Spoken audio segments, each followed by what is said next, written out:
You are listening to the 2 and Out CFL podcast, a proud member of the Canadian Football Podcast Network. Dude, when have you seen me eat fruit? Even in jam form? I don't like jam or jelly. I love how you count that as fruit. Haven't you seen The Simpsons? You got any fruit, Dad? Oh, this donut has purple in it. Purple is a fruit. Grab some poutine and a double-double. It's time for the 2 and Out CFL podcast. Now they have to kick it out, and they do! Every week, Travis Currah. Does anybody still care about this podcast? And Brazilian Ty. Hunters are people, too. Talk fantasy football, bring you the latest in CFL news, and sprinkle in a little bit of nonsense. Are you kidding?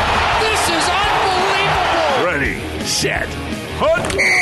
And we are part of the Alberta Podcast Network, powered by ATB.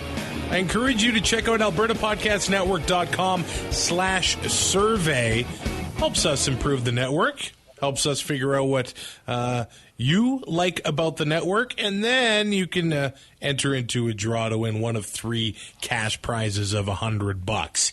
Can't go wrong with that. Brazilian Ty. I'm Travis Currah. Ty, how was your May long weekend, man? I don't remember anything past about 8 p.m. on Friday, Saturday. Well, Sunday I remember because I ran out of beer. That's par for the course, I guess. Yeah, and I took my shirt off for like 2 hours and I complained how cold it was while it was over my shoulder.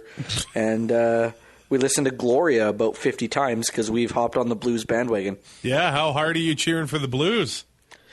A little too hard after, as I can safely say after this weekend. I don't really care who wins. The Leafs didn't make it, so I'm a happy camper.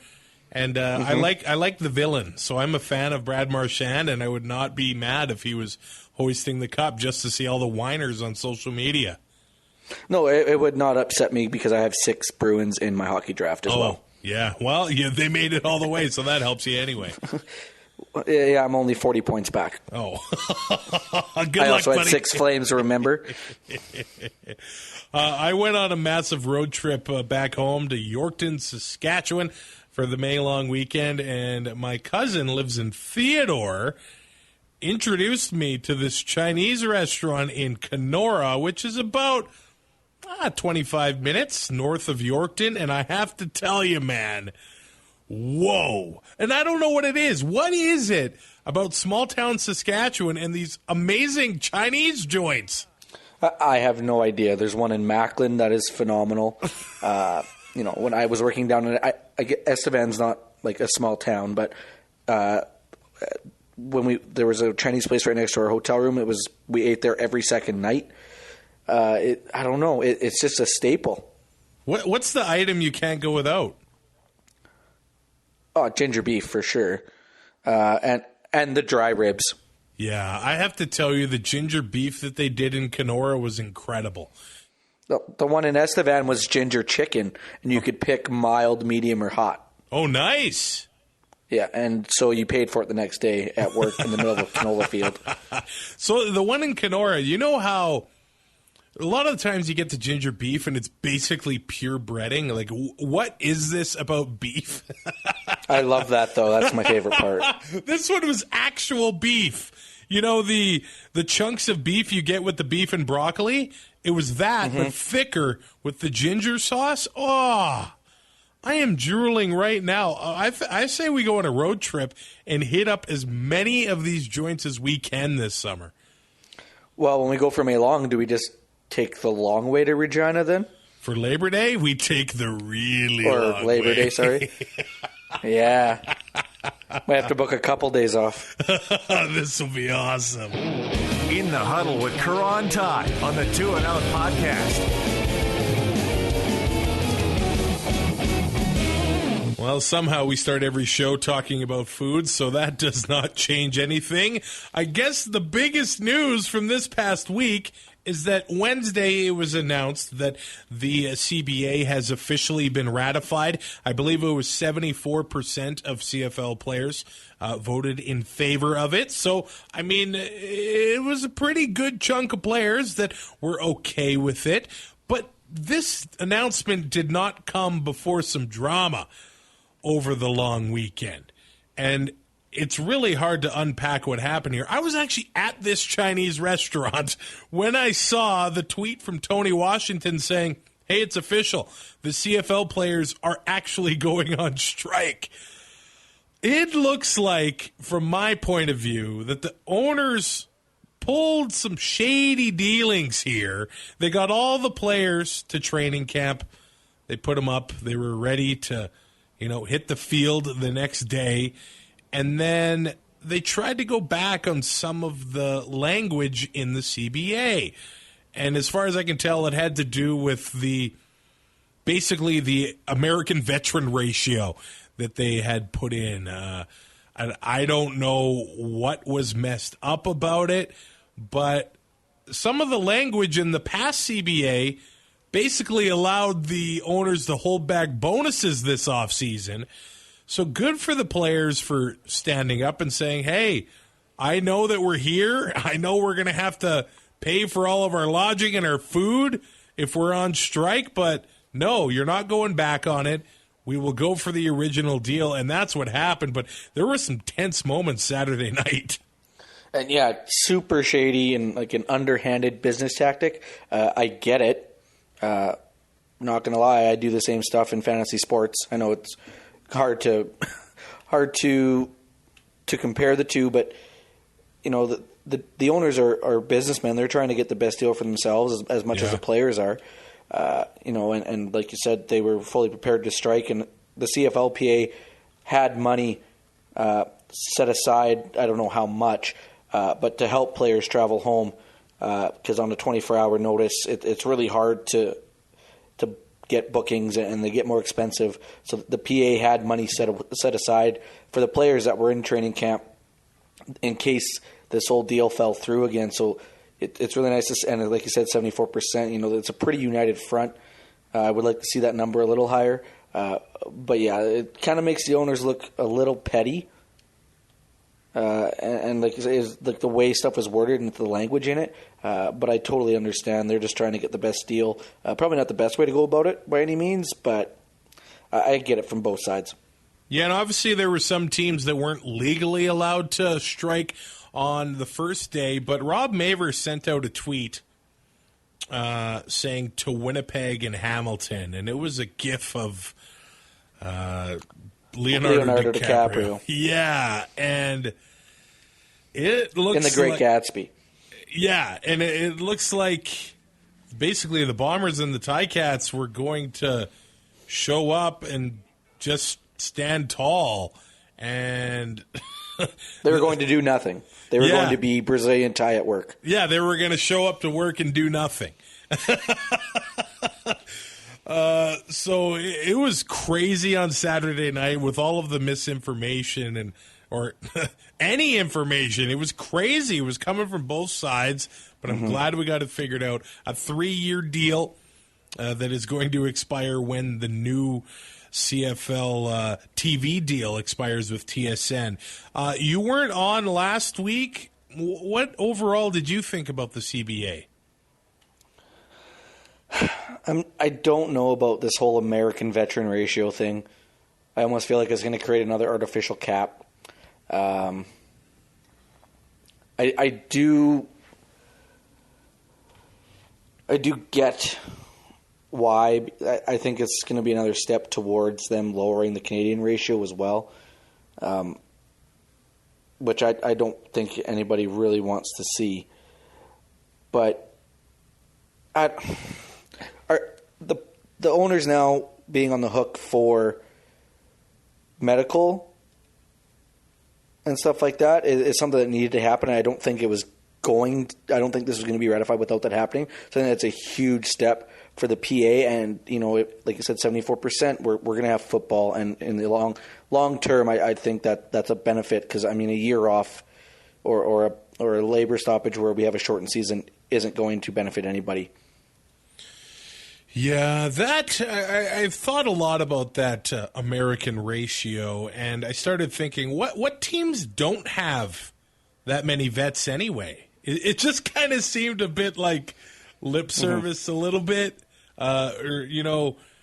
just something thrown in there, throwing them a little bit of a bone. I don't know how many teams there are that don't have that amount of players that have been in the league for 4 years or with that team for 3 years, but I can see why the players would want something like that in, and I think the revenue sharing is big for them. The cap's guaranteed to go up $50,000 each year, and I believe the TSN deal right now is worth $40 million. So if Ambrosi goes to Mexico and Finland and whatever, and he gets these small deals, I'm just going to throw out a number, $5-10 million. The players, I guess 20% of that gets added to the salary cap divided by 9. So if a $5 million deal comes out, then the cap's going to go up by $100,000. So, I mean, some are pretty skeptical that he's going to keep his promise doing that, but I think right now we have to take him at his word and take the owners at their word, and I think that's big for the players. Absolutely. It definitely is. And, like with this CBA expiring when this current TV deal expires, if they can get that TV deal done, and I would assume it's going to be higher. It's very rare that a TV deal goes down in value. That's going to affect the salary cap as well with the new negotiation. So it could potentially keep rising. That being said, I don't think that players will get paid necessarily more. Like the minimum will go up, but your top end guys are just going to make more money now. But that may be enough of an incentive to keep guys around for maybe an extra year or two before they go and try their hand at the NFL if they think they can make it. This is a real interesting TV deal. Because if it's only TSN bidding, why would they up the number? But the only thing I can say with at the Atlantic Schooners, does TSN, I know they've got 5 channels, and the same thing plays on all of them. Do they have the infrastructure to play 5 games a week and have the play-by-play teams and the guys for the panel and the time to do all that? Like I could see where maybe Sportsnet can jump in and grab 1 or 2 games a week, or CBC like it used to be, and that could create a little bit of a bidding war and maybe have 2 contracts at the same time. I don't know. I know TSN is, I don't want to say stepped in and saved the league, but they stepped up and gave this league, signed the deal, and we have every single game on TV, which wasn't the case before. But I just, if they get to 5 games a week, I just don't see how I don't see how TSN could do it. Like I'm trying to think of play-by-play teams that they have, and Thursday Night Football. Rod Smith had to do games because they just didn't have a third team. So, and so that's the only thing I can see why it would possibly go up. Also, the value of the Canadian dollar is going to move at some point, and it's going to go higher. And all these contracts are going to have to just follow suit. And with it expiring, Sportsnet wants it. Sportsnet can make a bid at it because they, other than the Jays, they don't have any other programming really during the summer. Let's talk about some stuff that's been happening on the field. Let's go team by team and quickly go through each team as training camp gets underway. We'll start with the Alouettes, and they made an interesting move before camp got underway. Veteran receiver Ernest Jackson was released, and I don't know if I'm all that surprised because he has kind of struggled, especially last year. But, I mean, look at the quarterbacks he was playing with, but I see the moves that this team has made. And now I'm really wondering, they have to be in contention for second in the East. I know everybody's kind of saying, well, Hamilton has first place in the East locked up, and that's a dangerous game to play with injuries, and no games have been played. But the Owls, their biggest question mark to me is the quarterback position and the offensive line. But they've made some great moves. They bring in Seontae Evans, who was with the AAF after playing 14 games with the Stamps last year. He had an interception in the Grey Cup. So they've got him in the secondary with Tommy Campbell. The Owls have made some really good moves on the defensive side of the ball. Don't forget Taylor Loeffler, too. Well, yeah. If Antonio Pipkin can build on anything that he did last year, I think the Owls, I don't know, could they surprise some people? I think they for sure could. I think I don't want to say that they're going to be like the Rough Riders, but I think early on in the year, their defense is what's going to keep them in games and win them some football games.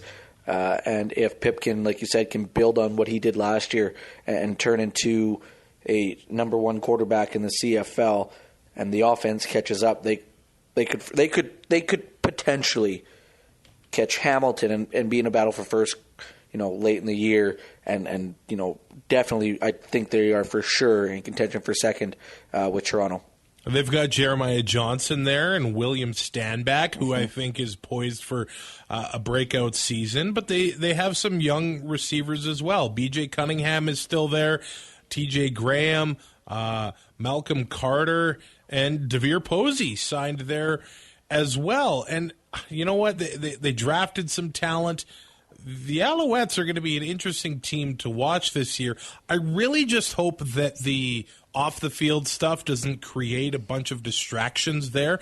But it looks more and more like Vincenzo Guzzo, who you might recognize the name if you watch Dragon's Den, could be the new owner of the team. I guess he was recently seen with Randy Ambrosie. He's been on Twitter retweeting Alouette stuff nonstop. He's got a pile of cash. He owns movie theater chains in Quebec. Man, I feel like some cross-promotion stuff here, and he's got ties to football. This might be a good thing for the Alouettes. I don't know how true it is, but Arash Madani was on Sports Cage in Regina last week saying that I think it was Eric Lapointe's group was promised that if they buy the team, the Alouettes would be able to bypass the coaches and managers cap and talk to every coach in the CFL, which to me was a load of crap. Like, how many more handouts do we give these teams? Two things. I don't believe a word that comes out of Arash's mouth. And two, if that is true, then what are we doing? Like, you're basically just letting them pillage the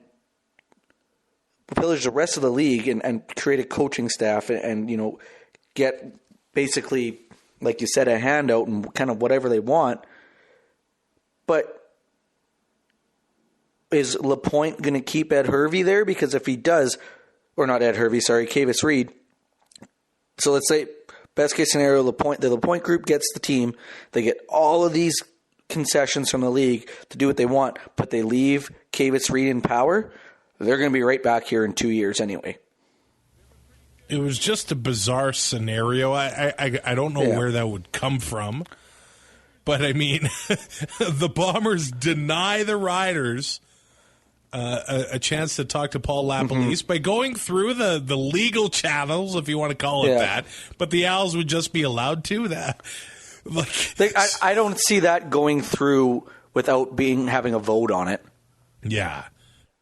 And I think every team in the league would politely tell Randy Ambrosie and the Montreal Alouettes to shove it. Could they do this with the Schooners? I don't even know if we can say that they won't. They might have a coach's draft. Who knows if they ever come into the league? Oh, man. Why do you do this to me?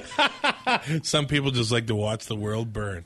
I'm already in poor enough health. I don't need a higher freaking blood pressure. The Alouettes also signed Canadian quarterback Chris Merchant. I'm surprised the Argos didn't get into the game on Chris Merchant, but it's cool to see that. They don't have any room for him. Yeah, that's true. And he will count towards the ratio if the Owls get him into games this year, but it's nice to have another Canadian quarterback on our roster anyway. Yeah, and it just goes to show that I guess U Sport, I was going to call it CIS, you can develop guys who can get a chance. And we haven't had a Canadian like I guess Brandon Bridge, but like a guy who is going to start 18 games and win a Grey Cup before we were kids. So this is a great step, and like you said, the ratio thing now is not going to. I don't know if it really deterred teams, but it didn't give them an incentive to develop a Canadian quarterback. So that can really be a big asset for Toronto. For sure, because they have 800 Canadian quarterbacks on the roster, and now Montreal with Chris Merchant. All right, let's go to Ottawa. Now, I believe if the Owls had Ottawa's coaching staff, then they would be really dangerous in the East Division. But Rick Campbell says it was just a formality as Dom Davis took first-team reps at quarterback on Monday. But does he have the inside track as a starting quarterback over Jonathan Jennings? I hope not. From what we saw in the last couple of years, no. But the way Jonathan Jennings has played the last couple of years, it'll be a battle, but I don't think he's an incumbent. I mean, he can't be. Again, they haven't hit the field yet, but the Ottawa Red Blacks offense took a beating. Yeah, well, who's Davis going to throw to? Well, how many targets can Brad Sinopoli get a game? He's going to set a new record. He might. He totally might. I mean, R.J. Harris came on last year. He's probably going to become a bigger focal point of the offense. Caleb Hawley signs there. Ryan Lankford is there. By far and away, it is Brad Sinopoli as the number one target. But then you look at running back as well. William Powell was such a big part of that team. And I'm kind of wondering, do the Red Blacks go Canadian at running back? Moses Madu is there. He's had injury problems. He's been there a while, but I don't think it really hurts if they go with Brendan Gillanders or Greg Morris at running back. As much as I love Moses Madu, it's Gillanders and Greg Morris are just as good. Well, they probably if not maybe a little better, and it adds depth, and you have the Canadian factor as well. So that is a distinct possibility in Ottawa, for sure. That Ottawa offense is just pretty hard to look at. They even took shots on the offensive line, of course, with Sir Vincent Rogers going to Edmonton. So I think it's going to take a while for this group to come together. And I know they've got the coaching staff, and I will love Rick Campbell to the end of time. But man, there might be some rookies on that offensive line there. But they do still have talent there with Mateus and McMillan and Lazon Seguin.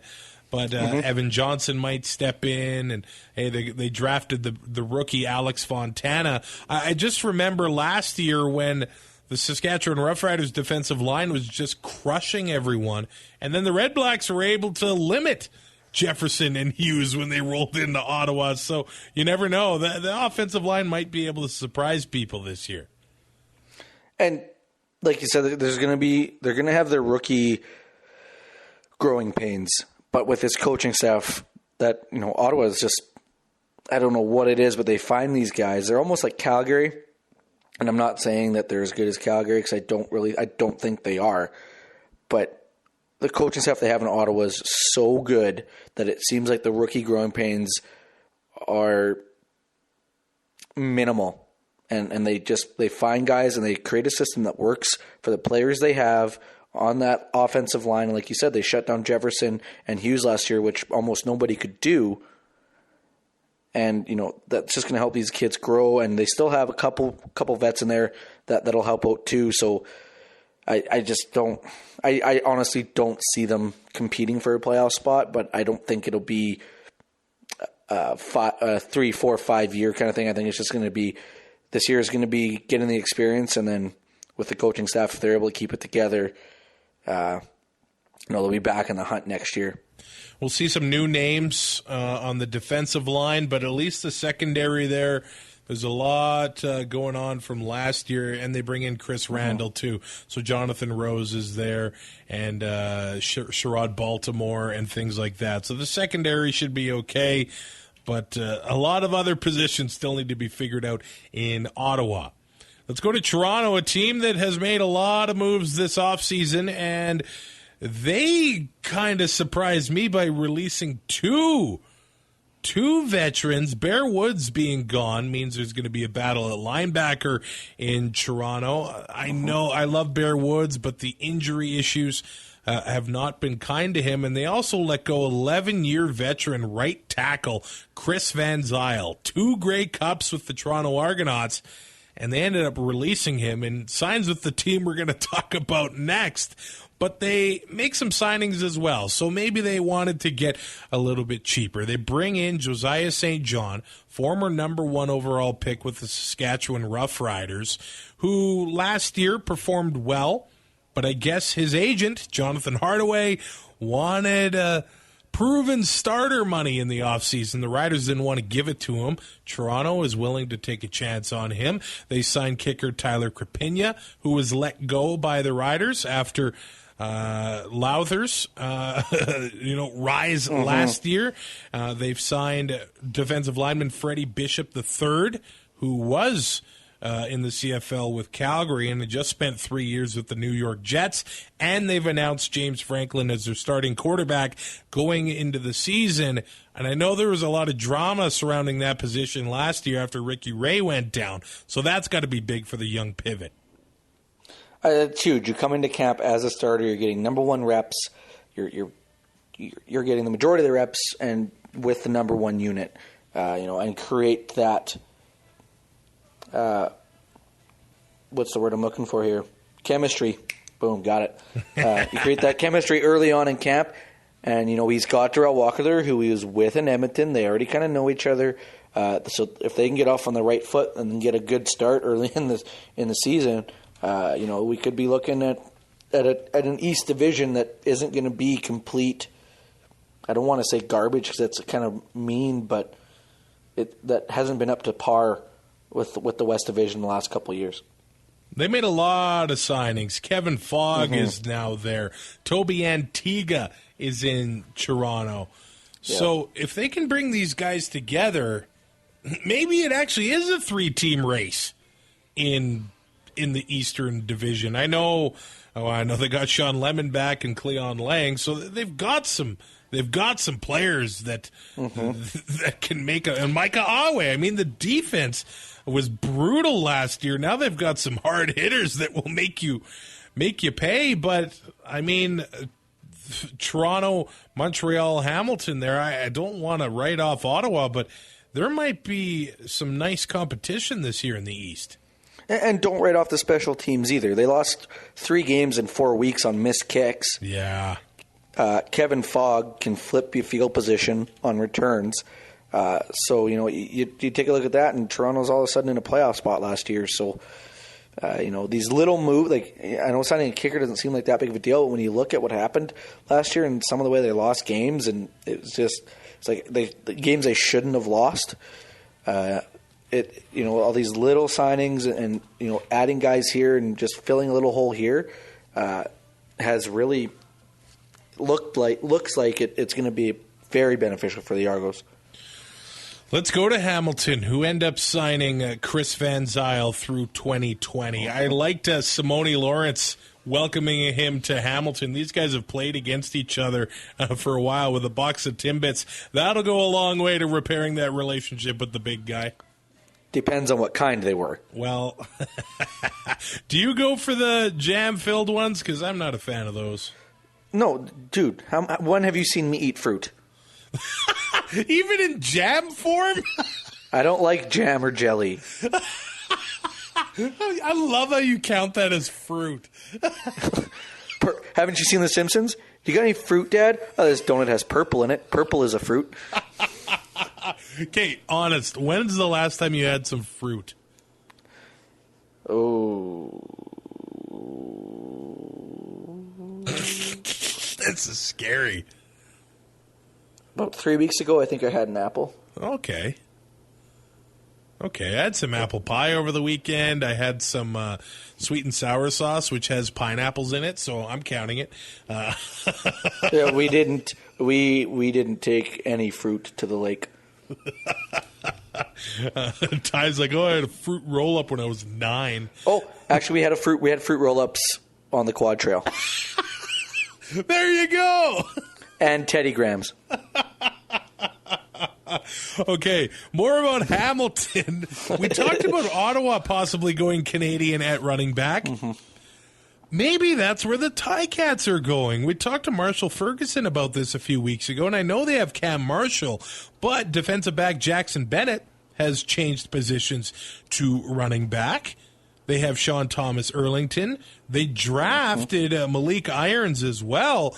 It looks like all signs point to the Ticats going Canadian there. And if they can, that opens up his position somewhere else, where they can, whether it's on the offensive line or they're able to get, a middle linebacker, or not a middle linebacker, but a linebacker that can, Larry Dean leaves a big hole. He does, yeah. Let's not forget about that. So there is holes to fill here, and if they can get a Canadian spot at a non-traditional position, that's going to open up a lot more options for them in holes where they need it. Yeah, they signed Justin Tuggle at linebacker from Toronto, and also Lucas Waka has been there. And talked to Josh Smith from Podski Wee Wee and 3downnation.com. He's been playing special teams there. Maybe it's his time to step in and take over for Larry Dean in the middle. Receivers going to be another interesting spot, I think, in Hamilton. Jalen Saunders is now gone, and they had some guys come on last year, late in the year, that are going to be fun to watch. Rashad Lawrence is there, Braylon Addison, but then there are some guys returning. Shamad Chambers was injured earlier in the year. He gives them some Canadian depth at receiver. I know Mike Jones isn't Canadian, but he had some. That guy was a deep threat last year, made a lot of big plays for the Ticat offense. But I think the Canadian talent in Hamilton has me really excited. It breaks my heart to see a guy born in 1995 playing in the CFL, meaning, man, I think my time's passed. But David Ungerer III was a guy that was known as eligible for the CFL draft quite late, but they've got him lined up at slot behind Luke Tasker. If you have a Canadian playing slot back, that is massive for your team. And we saw that with the Riders for all those years. With the Canadian Air Force, as they like to call it, and it makes a huge difference, especially at that position, a skill position. And don't get me wrong, Luke Tasker, hell of a slot receiver.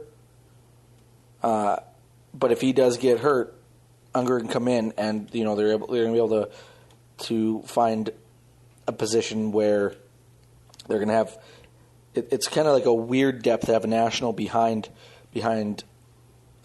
Screw it. It's really weird to have a non-import behind an import player. You have a tough time change is bad. But if Unger has to come in because Luke Tasker's out, that opens up for an American to go onto the offensive line or somewhere else on the field. So that's huge. And if he turns out being better than Luke Tasker within a year, Luke Tasker's going to find him. I'm not saying for sure, but he can find himself on the outs looking for a job. Well, and Tasker has had injury issues in the past. He's not a guy that plays 18 games every year. No. So to have the depth at receiver even after letting Jalen Saunders go, I think that's big for that Tiger Cats team. Is Saunders going to land anywhere? Because man, that guy can play, and I'm kind of surprised nobody has taken a shot at him yet. Does Montreal have room? They might. That would be my guess. And then all of a sudden, Right? the Alouettes aren't bad on paper. And the Alouettes are your 2019 Grey Cup champions. Could you imagine? It could happen. Yeah, we've seen them be good on paper for years and then go 3-16. So let's not count our chickens. What's the futures bet there? Plus 1,800 for the Owls? Yeah, that was last time I checked. I'll pull it up right now. Oh, you might as well throw something down there. Oh, don't tempt me with a good time. You think I'm a degenerate gambler or something? Yes, I do. Think or no? I know. It's fair. Oh, man. Before we go to the Western Division and what the odds are for the Alouettes winning the Grey Cup, saying thank you to ATB Financial for sponsoring Two and Out this week. They have brought in the no-fee, all-in digital account. You don't want to deal with that extra mail, that extra fees, anything like that. So go all digital, and you don't have to pay any fees. You got to love that. You can bank, borrow, and save all in the same account, 0 fees. You can qualify for the line of credit as well. And then you've got the unlimited digital transactions and free Interact e-transfers. You get the interest on balances over $1,000. So Brazilian Ty, this sounds like the one for you. With all your gambling that you're moving, like your online money and everything like that, you better sign up for this, my friend. Yeah, but I just use my credit card and I get PC points. Well, how do I So now I'm in a bigger hole than I should be. Make the switch. Get your no-fee all-in digital account at ATB Financial. Check them out at atb.com. Ty, what's the odds of the Owls? Plus 1,600. All right. So $100 will win you $1,600. I like that return. Like, it's not bad. If you're like me, put down, take your bottles in, and then bet that on the Alouettes. Travis. Wait, I think I did my math wrong. I think I've got $17 worth of bottles, so I might be okay. I might get about $40 back. I don't take my bottles in, so. Do you not recycle? That's not what I'm saying. For the amount of booze you go through, you've thrown like hundreds of dollars away. I got nowhere to keep it. Yeah. And if I don't have to go down the stairs, I don't, because I got to come back up the stairs. I feel you there, man. I feel you there. That was a sweaty mess today. Let's go to Winnipeg, where, you know what, offensive line might be the most intriguing part of camp in Winnipeg. And I think part of the reason that Winnipeg has become the favorites in a lot of people's minds is because of the continuity there. And what's really interesting going into this season, though, is that it's the last year on Mike O'Shea's deal. And a lot of the time, coaches don't go into the last year of their deal. They've got a guy waiting to be a head coach in Paul LaPolice. We've got another team hoping to come into the CFL. If that gets figured out this year, could Mike O'Shea be the guy to get the Schooners off the ground? I think that almost makes too much sense. You don't, like you said, like coaches going into lame duck years. It's basically Grey Cup or bust for the Bombers, or for Mike O'Shea anyway. Yeah. I think, another loss, whether it be in the West Semi or the West Final, they'll move him out and bring Paul LaPolice in, and I don't think there'll be a whole lot of debate about it. And, yeah, like you said, if they get the Atlantic Schooners off the ground and they need a coaching staff, I think Mike O'Shea would be the top candidate if he doesn't have a job. You know what? It's actually incredible how long he's been the head coach in Winnipeg. Mm-hmm. It has been since, 2014 now? by far the longest. He's the longest tenured head coach in the CFL. I know that Calgary had a seamless transition between Hufnagel and Dickinson, but he's been the guy in Winnipeg for quite some time. And nothing to show for it. I would imagine that front office is starting to be like, okay, it's time to crap or get off the pot.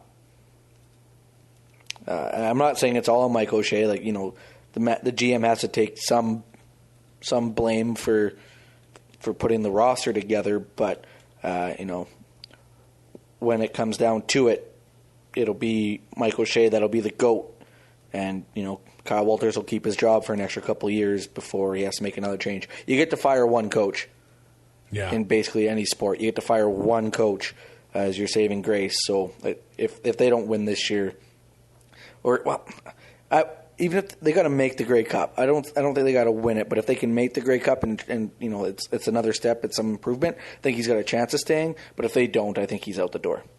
So the Bombers' O-line loses Matthias Gosen to retirement and Suk Chung to BC. So there's going to be some changes in the interior on that offensive line. They waited on Jeff Gray, kind of a long-term deal with the draft pick there. So he's probably going to start at right guard. Michael Couture probably the center, and then Patty Neufeld over on the left side, but they have depth there still after losing those two all-star caliber O-linemen with drafting Drew Desjardins in the draft this past spring. But that's going to be an interesting position to watch for the Bombers. There's going to be a battle.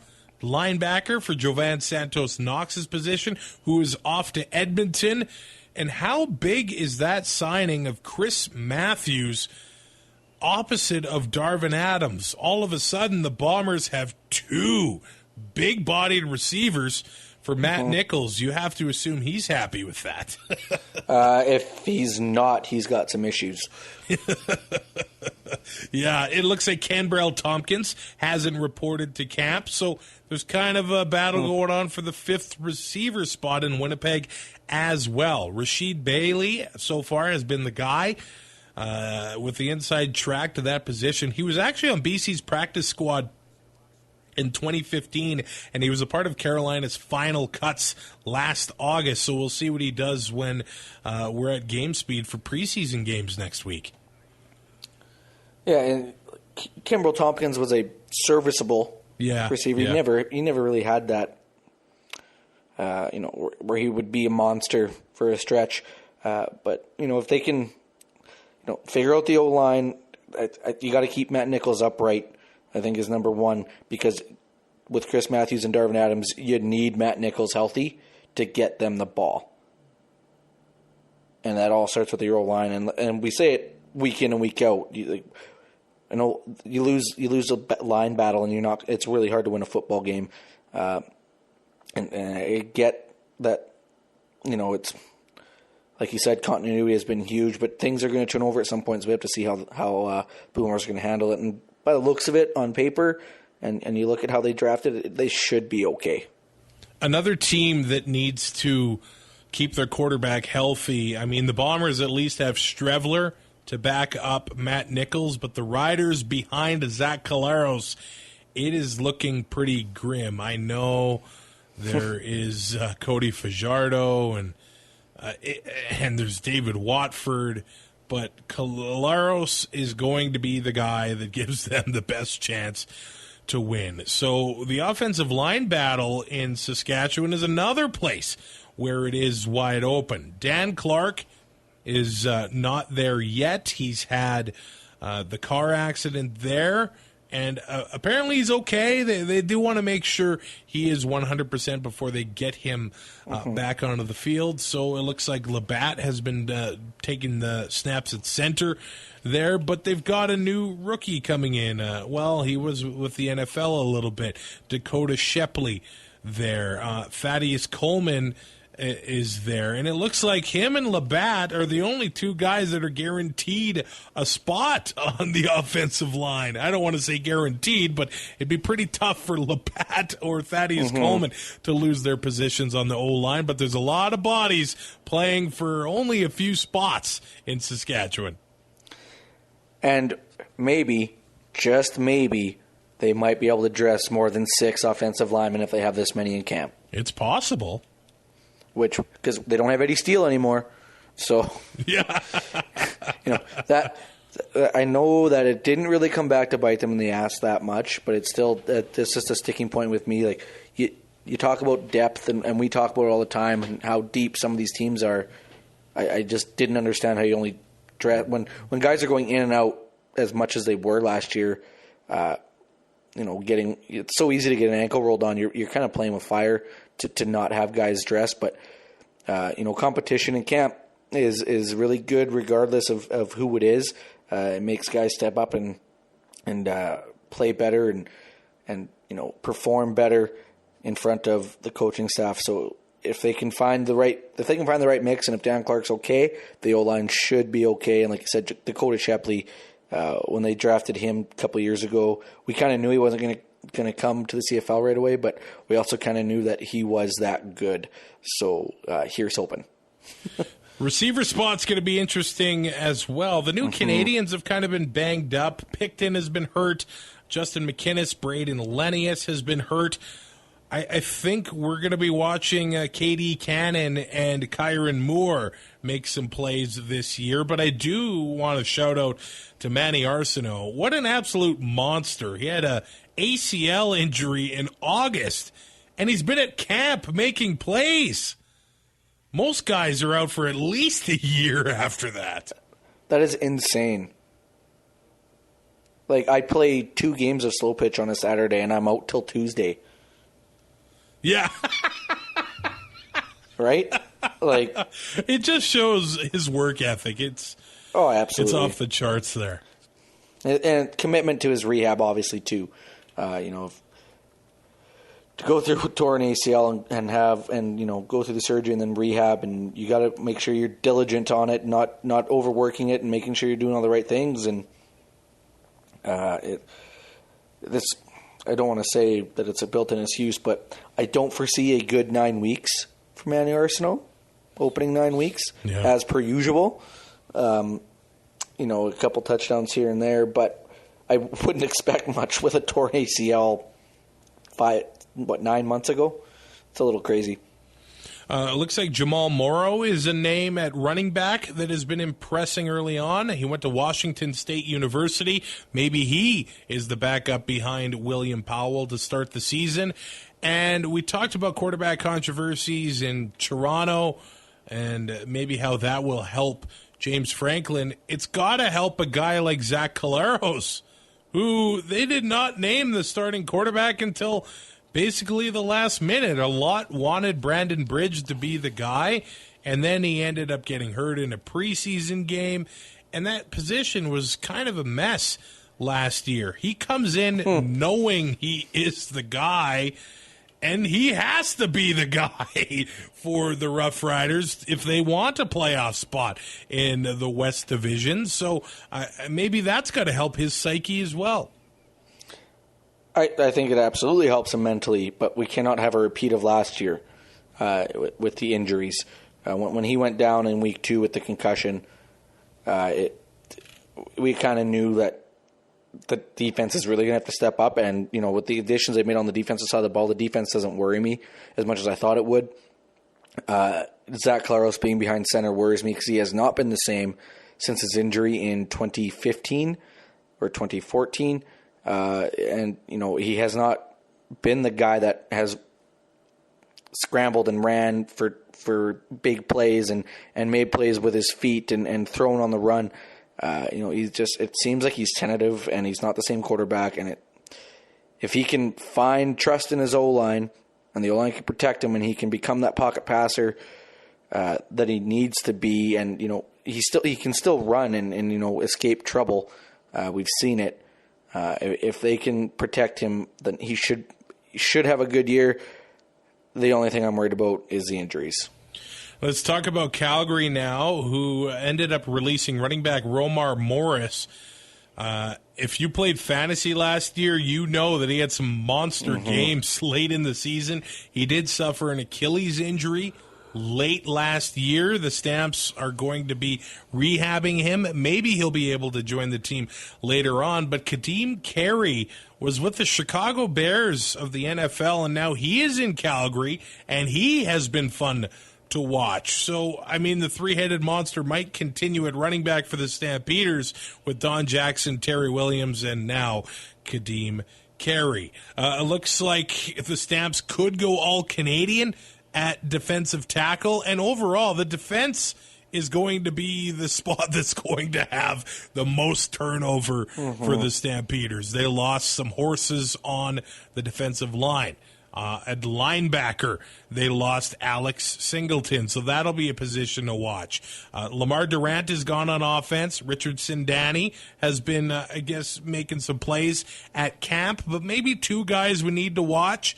Gump Hayes looks to be the guy replacing Keontae Evans, and with a name like Gump Hayes, that's got to be top 5 best name in the CFL.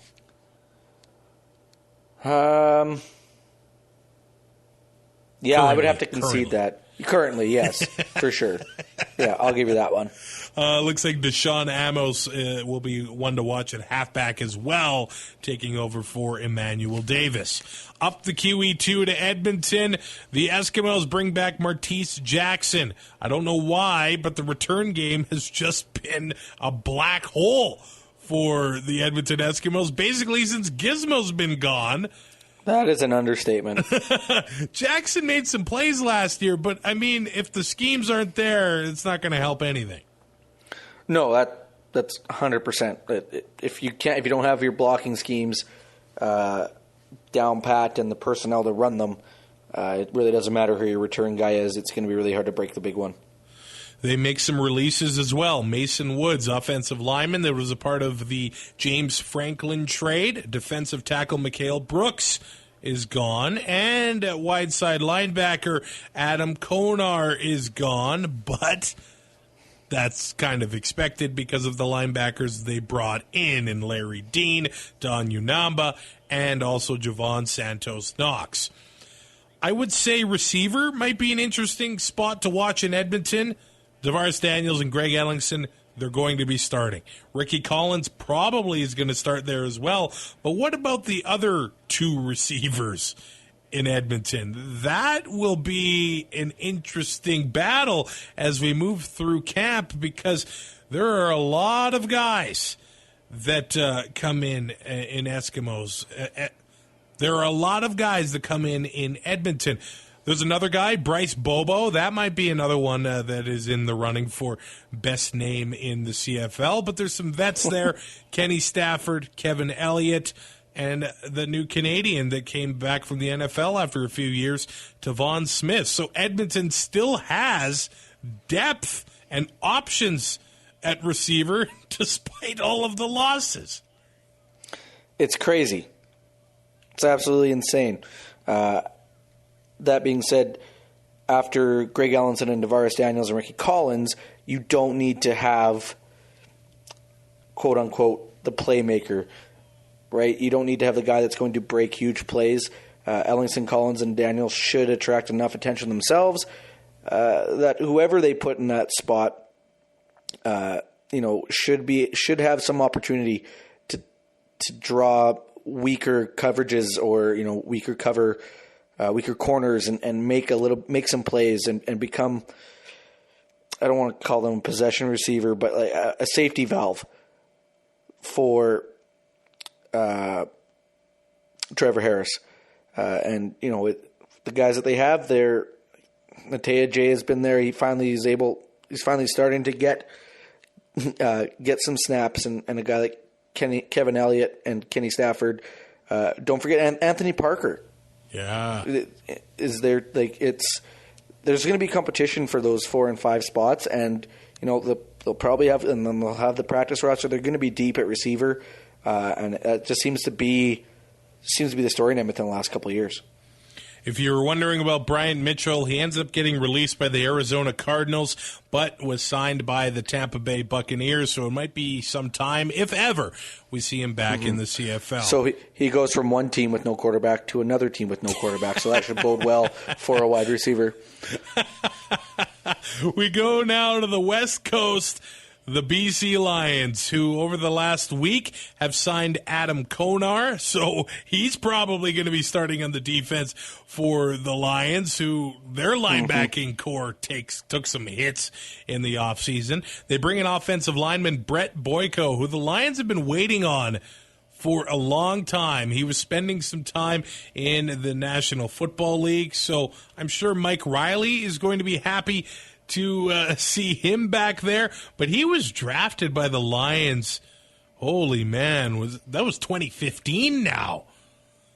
So it's about time the guy from Saskatoon gets up to the CFL, and he'll be playing for the Lions this year, at least to provide some depth before he gets up to speed with the Canadian game. There's that word again, the depth. Yeah, You can never have enough of it, especially in football. Almost any sport, really. I mean, granted, baseball and basketball, you don't need it as much. But just and it's not even organizational depth. It's just depth on the game day roster you need, because every play has a chance to end somebody's season, and you need somebody there that can fill in instantly. And so, it's never a bad idea to sign enough guys where you're like, if you have tough decisions to make coming out of training camp on who to cut, then you're in a good position. I think a lot of people thought John White's CFL career would be coming to an end, but he had a resurgence with Hamilton last year, and he is the inside track as the starting guy for the BC Lions. I think one battle to watch is probably the defensive end position opposite of Odell Willis. I know Odell's been in the league for a long, long time, but they got some horses competing for that spot. I want Ebenezer Ogundeko to get that, because that is the best name in the CFL. That would instantly be the number one name in the Canadian Football League. But Darius Allen might be the one being able to rush the quarterback opposite of Odell. But who doesn't want to be on that defense opposite of Odell? I was just going to say, that's going to be the most coveted position on that roster, because you know that you're going to get a lot of one-on-ones. And you're going to have a chance to shine, which means you're going to get a chance to get paid. Gotta like that. I wouldn't hate it. If I work opposite of you, would I get paid? Like as my assistant? Yeah. Yeah. How much? What's the starting salary? Double the work, half the pay. Oh, damn. Seniority, bud. Oh, man. So that does it for talking everything training camp. The battles are going to shape up over the next week. Injuries are going to happen. Cuts are going to happen. But we will be back next week to talk about that. Plus, we've got a game coming up. This Sunday, the BC Lions are in Edmonton. I don't think that Mike Riley will take any snaps, but, man, it's going to be good to have some Canadian football back. It's Brazilian Ty and Travis Currah, part of the Alberta Podcast Network, powered by ATB. I want to give a shout-out to Kyle Marshall, who is the host of Putting It Together. They just crossed the 10,000 download mark, and it's a look at Stephen Sondheim's body of work. If you haven't heard the name, you've probably heard his music. He is a composer, and he has contributed to a lot of great movies. Sweeney Todd, Into the Woods. You got to check that out. Never saw it. You goof. He does have an Oscar, so that shows you how good he is. So check out Putting It Together with Kyle Marshall, a part of the Alberta Podcast Network. Check out all the other great shows at albertapodcastnetwork.com. Ty, will I see you at the Eskimos-Lions game on Sunday? I am a definite maybe. A definite maybe. Yeah, well, it depends on how the slow pitch goes on. I'm not playing, but I think I've been volunteered to babysit. Really? Everybody's bringing their kids. You are the babysitter? They said they'd pay me in beer. How do I turn that down? Oh, this is going to end well. Yeah, I'll wear my GoPro. Rate, review, subscribe on iTunes. We'll talk to you next week. Thanks for listening. Find more great shows like this at CF Pod Network on Twitter.